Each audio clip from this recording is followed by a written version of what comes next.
Nan mong ne company ke bibang met wa yang bun sang khap ing mai kyang ptah di hang plai ru ri ko phun pul pro puteng ma mong thon to posa ta bu như pre kana bun sang ta như ru ri klai klai dip kana bun sang mong tanya di gara do nan ne le anan ke viêm thom ke so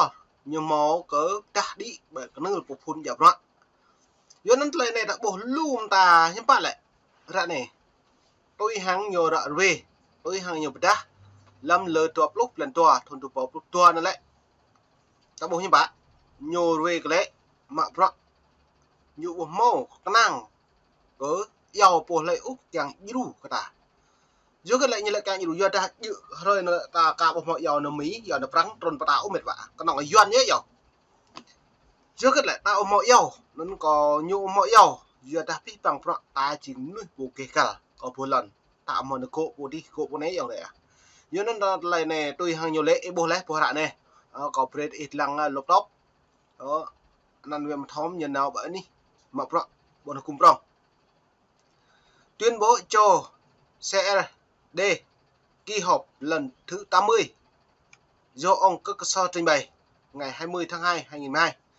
nón như lễ này người Dega bản địa còn được gọi là người thượng đã sinh sống ở Tây Nguyên và Nam Đông Dương hàng ngàn năm. Chúng tôi chưa bao giờ yêu cầu sự giúp đỡ từ các cộng đồng quốc tế cho đến sau năm 1975. Thế bởi ta này là nhụ mọi yêu trình tí bằng bị rằng được cộ sau trình và lần là tập người ta mệt vả tôi bố lên như này tôi việc mà thông nhưng mà lại nhụ trả này lại nhụ mọi yêu mà bằng lào tru mà thôn chụp lùm mèo nó như là khi chiến tranh Đông Dương lần thứ nhất và lần thứ hai bắt đầu trên quê hương của tổ tiên chúng tôi, nhân dân chúng tôi đã phải chịu đựng rất nhiều đau khổ. Cái buổi nó nữa rằng trốn rằng mút lần là nạp buồn sàng là tái cái nạp vừa chứ biết cái nạp nhiều nạp lư cái nạp này đó này nhiều nạp cộ nạp này ngặt han này lên trong nhiều nạp rai nạp buồn sàng là đội và thi đội để bột hậu còn lấy phí bằng dừa có cái non phao như một lát từ như pu lên tiếng nhú mút bằng nạp buồn sáng rai cái này chữ chăn ta sắm như lệ bạc bị nhối như lệ xong bia băng như lệ dùng mộng đấy như rai cũng nước nhà nắn lấn tới nguyên ta mệt vả nắn tới bố này lệ tướng như lệ này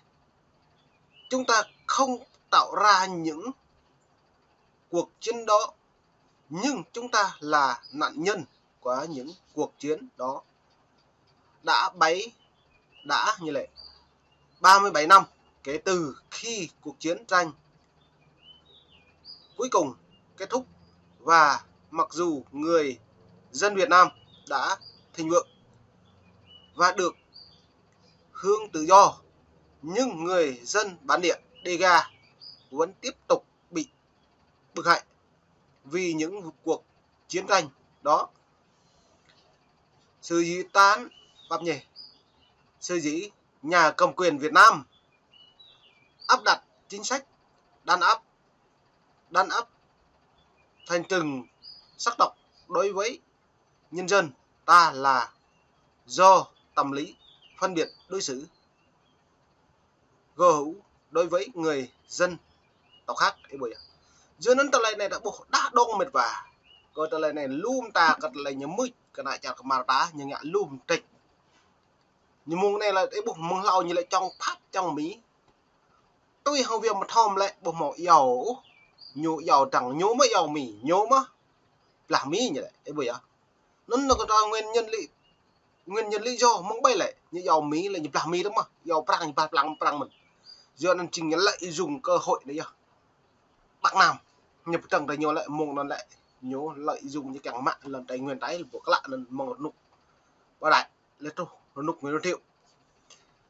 giữa đến tôi không việc mà thom nhiều tại bồ lẽ như lại nhiều đoạn về cái này này nuôi là lại ta bùng máu dầu cục tay biểu tạo chứ chưa cái tao máu dầu lại tạo máu cái tức hàng lần cha được bồ lời ô ta chính phố tôi hắn ấy đút mệt vả lệ tương này đâu cái lần lọc tao có rị này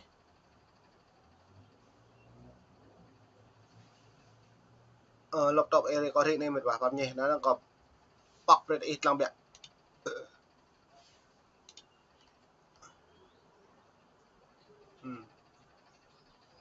này như lệ nè đây ra là gì này ít lòng bẹt này nhiều blang tiếng Anh mệt vả có là blang lệ là cái này là yuan gì là tiếng Việt nó đang có một tu đang lệ cái lời này như lệ Dega là gì ấy thôi đấy chúng tôi được gọi là người thượng người leo núi một cái tên do người Pháp đặt cho chúng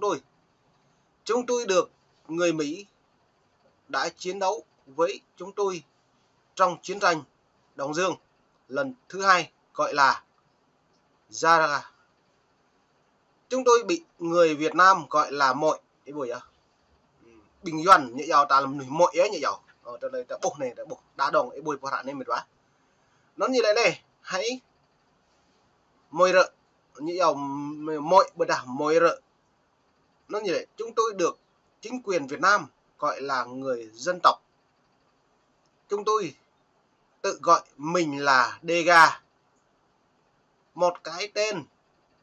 được đặt ra bởi những người đã chiến đấu trong rừng để giành tự do cho họ. Chúng tôi là người bản địa của Tây Nguyên, Việt Nam. Nên ta buộc lắc lên nên mệt vả. Những người Pháp đầu tiên xâm chiếm lãnh thổ của chúng tôi từ năm 1895 1954 gọi chúng tôi là người thượng, có nghĩa là những người leo núi, bởi vì trong nhiều thế kỷ chúng tôi đã bị người Chăm và người Việt xua đuổi khỏi các vùng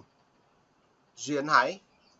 màu mỡ của mình đến vùng núi Đông Nam Á. Do đó tổ tiên của chúng ta đã định cư ở những ngọn núi này, một khu vực ngày nay được gọi là Tây Nguyên. Nó này bố hiệp pi bằng bọn là lu cái nào buồn sàng ơi dạ lại pla đơm đã rồi là mệt vả đại lăng lịch sử đã lại trình rô ta đang kẹo đây kẹo nghệ sát giờ nó đang kẹo sát tốt là tụ bãi ní lần như giờ ní Tây Nguyên hả này lại ăn tụ dần xò mà dần lại lần lạc cái nhú nhưng bạn đã bột lên này mệt vả lệ tương như lên này đồng đề nghị công hộ người Pháp đã công nhận quyền của chúng tôi đối với những vùng đất này, nơi chúng tôi sinh ra, nơi mà tổ tiên chúng tôi đã chiếm đóng hàng ngàn năm. Pháp xác định biên giới của chúng tôi và chính thực hóa quyền của chúng tôi đối với quốc gia của chúng tôi. Vào năm 1946, họ gọi là vùng đất này là Montagne do Interest. Nó như là quốc gia của người thượng ở Đông Nam. Nó như là ở Nam Đông Dương và chúng tôi có nhiều hy vọng tiếp tục phát triển giữa các quốc gia tự do khác của trái đất này. Nhưng như một xã hội nông nghiệp hòa bình của thợ săn và nông dân ấy bố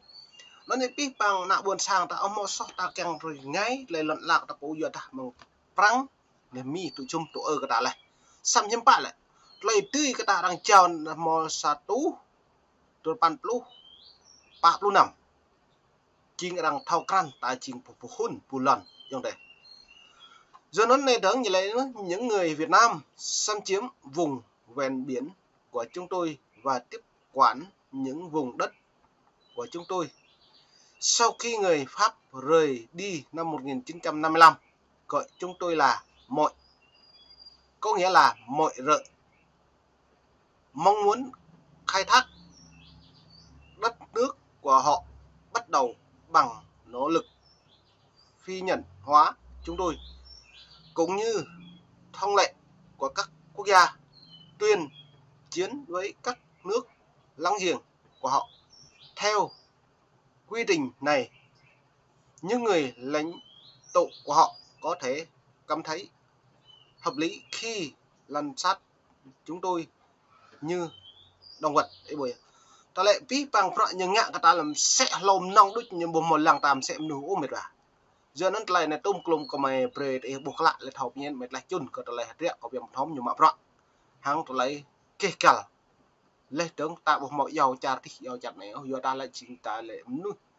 phun phun lắm mệt và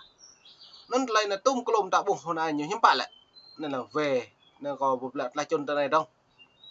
pre đã bố mẹ về chúng tôi này cần lại chun về mệt ra buộc lại tổ chức DEGA. Nó như hiếm phát lại mong phát được vẹn là tổ chức DEGA gọi là Pro này là một tập đoàn tự nhân phi lợi nhuận có trụ sở tại Paris, Nam California, Hoa Kỳ. Cho nên tạo bộ hồ bí bằng phận tạo vật tưng là lẽ tạo màu sắc lên được ngạn lại phiền tinh nhổ mệt vả. Nó tạo lại ta lẽ bình nhổ ngạn tăng ta nhũ rai ta nhổ má ta gì vậy. Nó còn là chân tấm nôn về trả ấy bố lại có là tổ chức như lại tôi lệ nó việc thom nó lại rằng một tụ mừng lâu tí rằng thọc khăn cập động như ngạn lệ vất cái ta đã này cả cái mà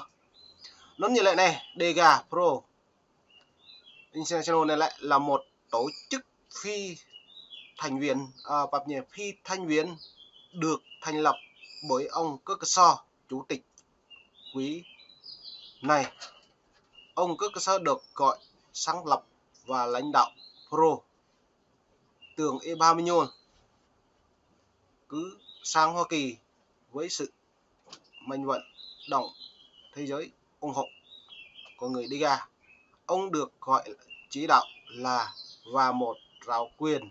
bởi đại diện cho người thượng. Nó được bộ này luôn ta chứ bà. Nó mày khát vọng đấy. Còn lại cho nó khúc mệt bà. Bập như đã có đặc lưu bọc mông mông.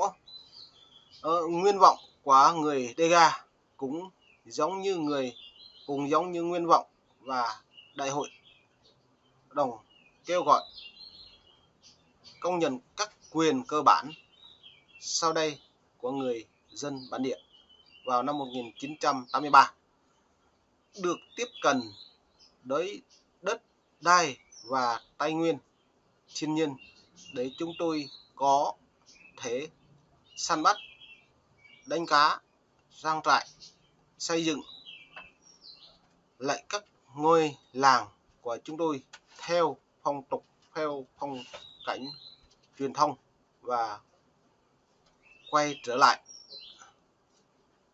nó ta câu biết bằng bọ tạo màu nghiện câu sẽ lại chân tôi nhủ mệt và ta nghiện cái con lên chân ta nhớ nó mong này lau pi mong đấy dòng đấy là khắp những lau mong nít mong của mày đúng đi hàng lâu rõ ri rồi đi gan níu ta đi cơ ta lấy hạt rẻ có việc một thóng màu ta nhiều rõ ri như là hộp lau đi nó trúc ta ra này tạo buộc lại hạt rẻ tung của nhiều ngạn giờ nó ta lại này để ta một từ xem ta một lần ta thấu bố mệt vả nó này trình máu lại ta bàn là thầu hạt rẻ về một thóng như ta mà nhua lại chỉ là với 30 nhua cái em của mà các bạn buôn sang nhìn vi bằng cho tới khắp biển